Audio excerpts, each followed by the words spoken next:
So this video is going to be showing you how to take just the fluffy, loose coral wool and turning it into something firm. We're going to make one of these wool eggs with the coral wool that you received.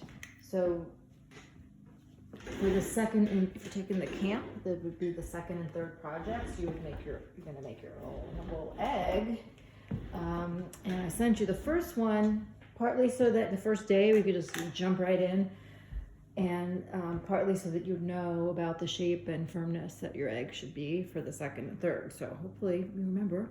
You have probably a nice little lamb or a hedgehog or a chick right now to remind you.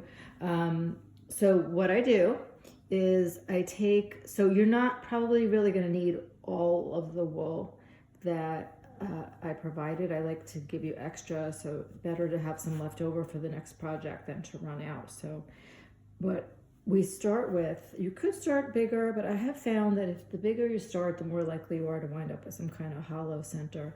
So I always start with just like a handful of wool, and you'll see when this squishes down, it will be much smaller, but this is what I start with. And the key to getting it to be firm in the center. See, if I just was to poke this, nothing would really happen, even though theoretically it should. The way you get this to be nice and firm and solid is that you take the wool first, the needle aside, and I'm gonna roll this up. I'm rolling this away from myself, but also pinching the edges in, so that I'm kind of getting this little log of wool. And then I'm gonna hold, this is the part where I said you might poke yourself. So this is big enough that hopefully I won't. The small, you could also see the smaller you work, the more likely you are to hurt yourself. So I like to start out with at least enough wool that my fingers are an inch apart. I'm gonna poke in between my fingers. I'm gonna pay very close attention. Even with your fingers far apart, if I poked on the angle toward my finger, I would poke myself through the wool. So I'm not only paying attention to where my fingers are, but the angle of the needle. And I'm gonna poke that for a little while, and then I'm very carefully, still pinching, gonna turn it. Do that again. And it's still probably not holding together yet. I'm gonna keep turning this and see where these pieces, see it's coming apart. You just keep pulling and wrapping this tighter. Sometimes I was showing you starting at where it was all nice and smooth, but you might want to actually start poking where they see that the seam, loose end. Now this very first round, because I know I'm building up, this is gonna get built up with another layer or two. Really, you can poke harder because you don't really worry about the surface being smooth, but at the same time, while it's small like this, I'm more likely to poke myself. So again, poke not so hard that you would hurt yourself. And I keep going like that.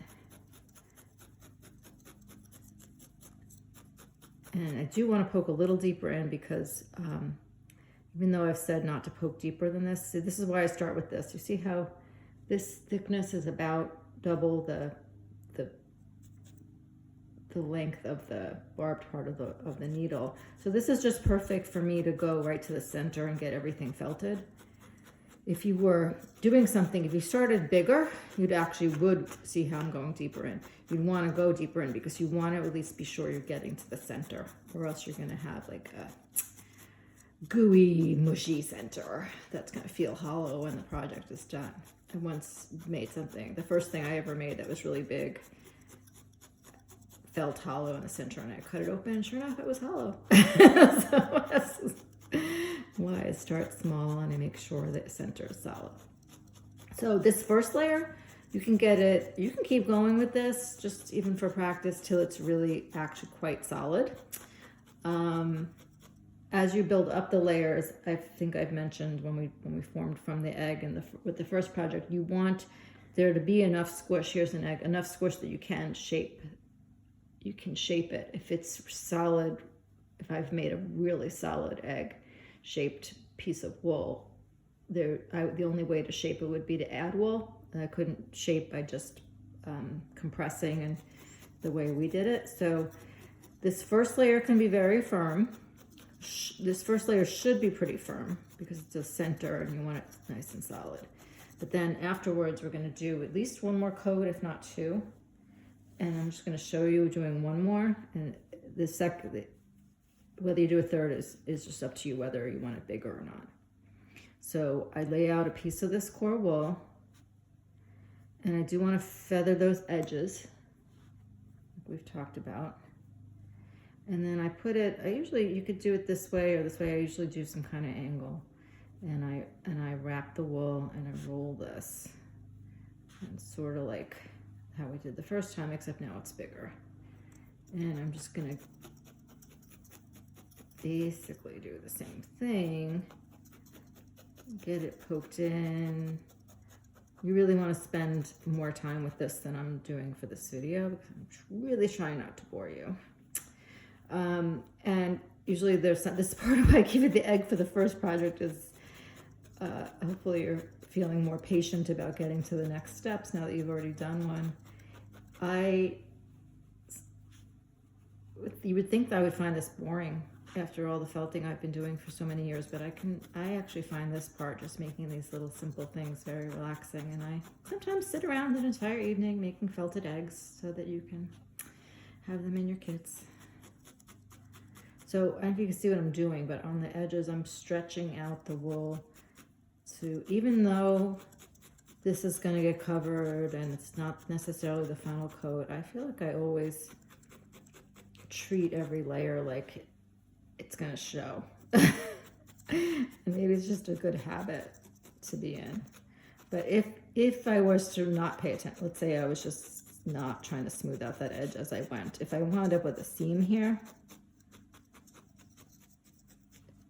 if I wind up, see how I'm now intentionally making a visible seam here, I can still go take a little piece of wool later